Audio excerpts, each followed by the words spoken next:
everybody. We're back in the shop. Yesterday I showed you how to make the tie rods.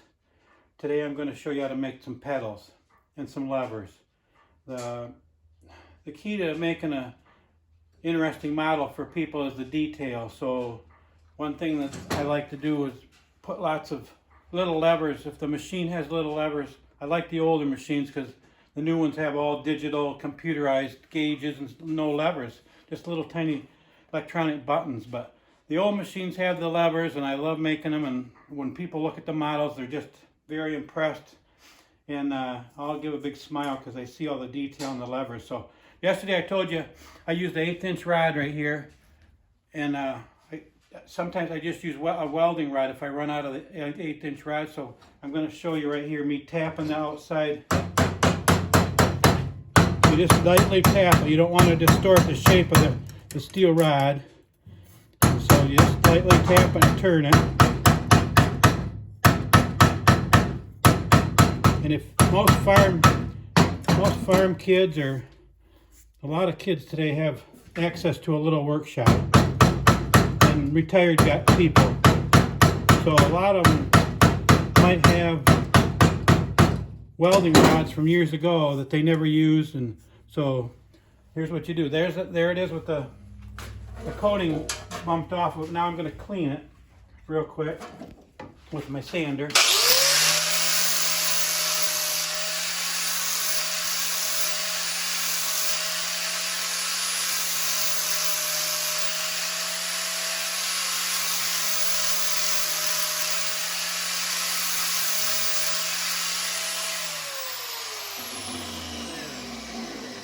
Inexpensive piece of 1/8" rod that I make all kinds of stuff with it. Railings, I use it for railings.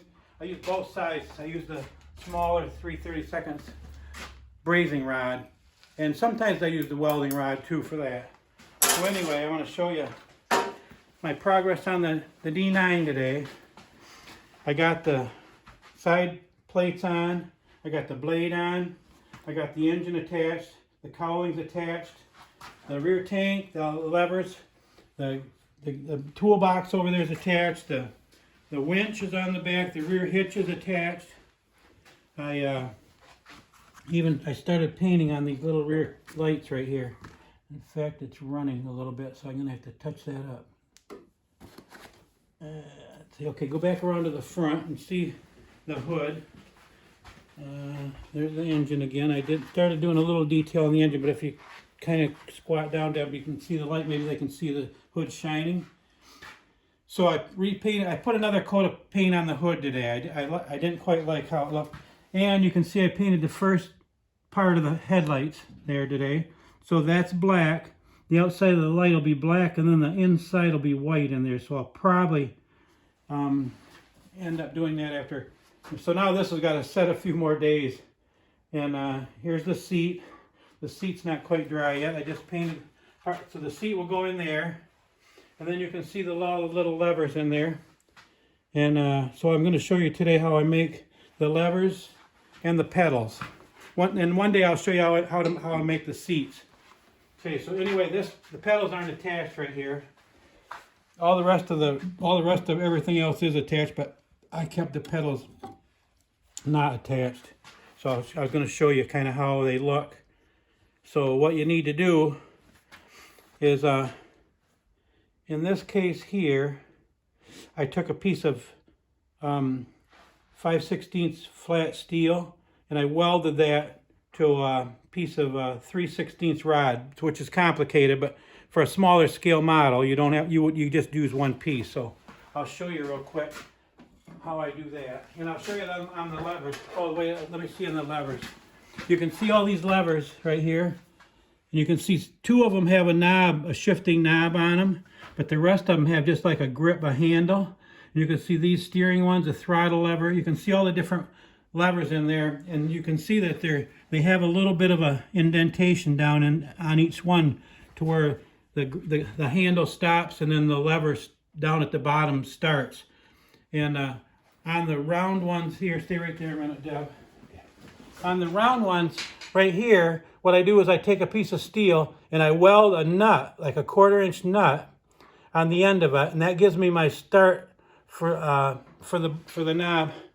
So I sand that 1/4-inch nut down after it's welded on there, and then I take some body filler and I fill that inside of that nut on the top and bottom to get that round shifting knob. So, but like I say, a lot of times on a smaller model, I wouldn't do it that way. So I'll show you both ways eventually how I do it. So right now I'm going to show you how I make the shape of those kind of levers right there, and I'm going to show you how I make the pedals. So the first thing I do to make I'll make the little pedals first. So let me get my pliers and just roughly, I just already know that it's a little about the width of my pliers, which is maybe about, I'd say, maybe a little over 1/2 inch, maybe 5/8. So then I just bend it just like that, 90 degrees, and go a little bit over 90, because when you start hammering, it's going to come back. So right there's the first step, just bending it. Okay, so now, similar to the tie rod, you're going to hammer on it, but you don't want to hammer on the bottom part. You just want to hammer on the end. So here we go.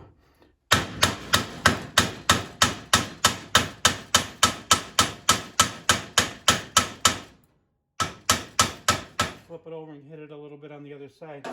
And you can see with me bending it a little over, it still came back. So now what I have to do is I got to get it back, bend it again, back to 90. So she's a little hair, too much there. Right there is perfect. So now what I'll do is I'll take my sander, because you got that same as with the tie rod, it's got hammer marks on it.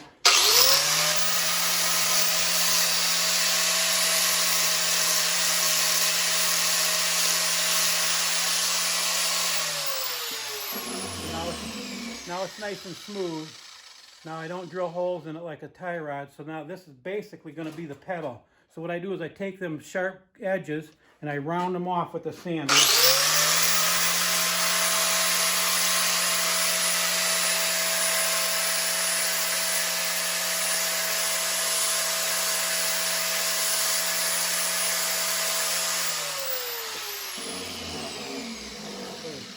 now what I do is I get the wire cutters and I snip it off about the length where the little pedal would be, right there. And so that would give me one pedal. So if there was like a clutch and a brake, or two center pedals, I would bend another one just like it and just flip it the other way. And so that would give me two nice looking pedals, but it's not quite done yet. Let me get a clamp. I'll show you one last step, because it doesn't still quite look quite right. I'm going to go inside this corner, because to me it doesn't look right, and it needs to be squared off. I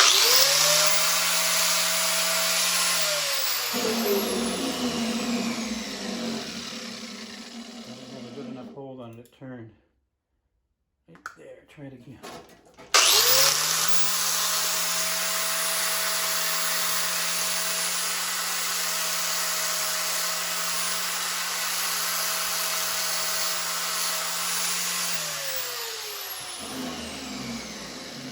I don't have a right tool for that, because she slipped out of there again. So let's get a real pair of vice grips and a real hold on it, because it's no good if you don't have a hold to where it's just going to move on you. So here we go.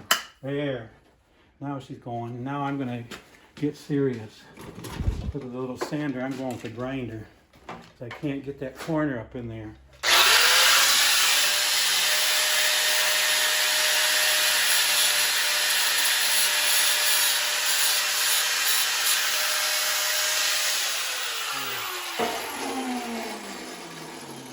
See, that inside corner looks a lot better than that squished curve that I had hammered down. So there's that kind of gives you an idea how to make a very inexpensive set of pedals.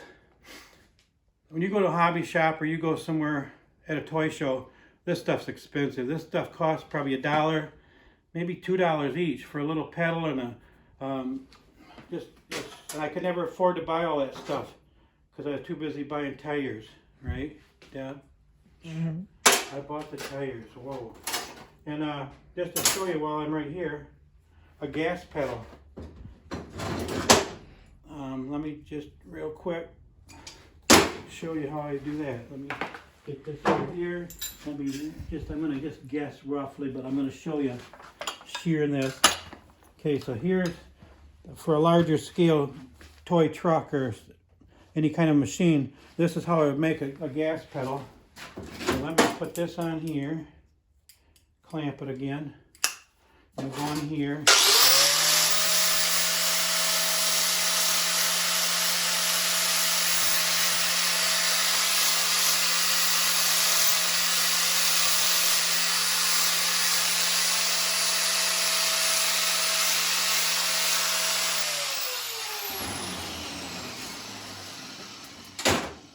You just round off the top of that, put a little bend in it, and you got a pretty nice looking gas pedal for your model right there.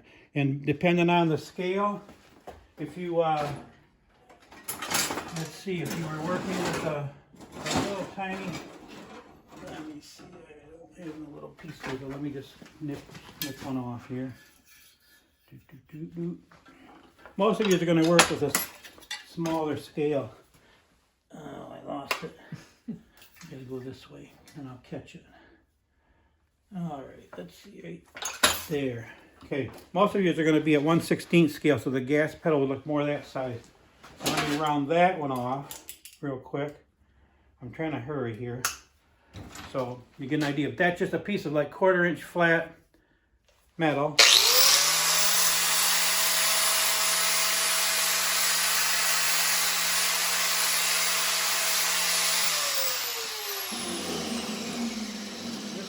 Once again, I try to do everything with 18 gauge sheet metal, and I have them shear it for me at the store, at the steel place.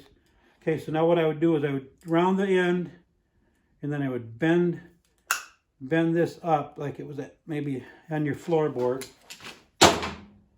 and this right here would be more of an angle here. But there's no reason why you guys can't make all this stuff, and I mean save you a lot of money. Okay, so there would be more of a 1/12 scale, but that would be, I just cut it too short just to kind of show you. So this one, there's a difference in the width from like 1/16 scale or 1/12 scales, kind of like that. But I should have made the 1/12 scale a little bit longer, but I didn't. So, but just so easy to make this stuff, and instead of having to buy the stuff. I think if you did it with plastic or anything, like, you know, you could do it so much, or cardboard, just whatever you wanted to make the model out of. So there's how I make the gas pedal. There's how I make the little clutch and brake pedals. Now I'll show you one more little thing, and then we'll be done on that part. So here's some metal that I bought today. There's about $90 worth of metal right here, and this is going to go.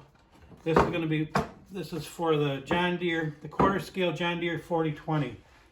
If everything goes good tomorrow, now that I got most of this done. I got to do a little more painting on get a little bit more weathering on the other side of the engine where the exhaust comes out and the turbo where it's discolored. I want to make that. I don't want it to keep it all just shiny and new looking. I want some detail, like the radiator hoses there and the belt, the V-belt. So anyway, I'll get that done tomorrow, but I won't still be able to put, and I'll be able to put the seat on tomorrow, but I won't be able to do the hood now for a few days. I want that to dry really good because that's a new coat of paint. So this is for the 4020. I bought a couple tires today for the front, some 8-inch front tires, so at least I can get the frame on axles this week, and maybe get the duals, kind of figure out the duals. So that's my first step this week, is just to get that 4020 on the axle, and on the front I'll work on the front steering axle, and then I'll work on this frame. So if I can get that done this week, that's my goal. And on E.J. Potter's tractor, I worked on it just a little bit this morning. It was really cold out here, and I heated the shop up, but while it was warming up a little bit, I went ahead and did a little bit of more work on E.J. Potter's tractor, pulling tractor. So one of this EJ had two of these, and he had a couple of narrow fronts. He had quite a few different ones, but the one here that I see, I only have one good picture, one good clear picture, and that's basically what I built this model from, one picture. The rest of them are blurry. The rest of them, I don't have a single picture of what it looks like in the back. All I have is one picture that I made this out of. So if it's not accurate, it is what it is. But I'm very happy. I'm very happy how it looks. So anyway, one of the double ugly tractors had some little fenders on them. And I just thought it would just make it look a little bit nicer to put some just little fenders on it. So it would really be cool to bend some around and paint it all up nice and put some cool decals saying E.J. Potter on it. And it just wouldn't be E.J. Potter's tractor. And I thought of putting some round fenders and put some fancy lettering saying E.J. Potter, Michigan Madman, and Double Ugly, and do it in some really really cool lettering, but that would take away the whole idea that it wouldn't look like his tractor. So this looks enough like it, and the one Double Ugly tractor that he had, like this one, had the little short fenders. So I put the fenders on it this morning, and I like it like that. So I think tomorrow I'll start doing the body work. In fact, I was going to show you guys. Tomorrow I'll show you. We got to probably go and let you go. Tomorrow I'm going to actually do some body work, and I'll do it right. I'll mix it and stir it up, put it right on right while you guys are watching, so you can kind of get an idea. I'll show you how you work with that. It's kind of it's a little bit tricky. You got to do it fast. You got to once you mix the hardener.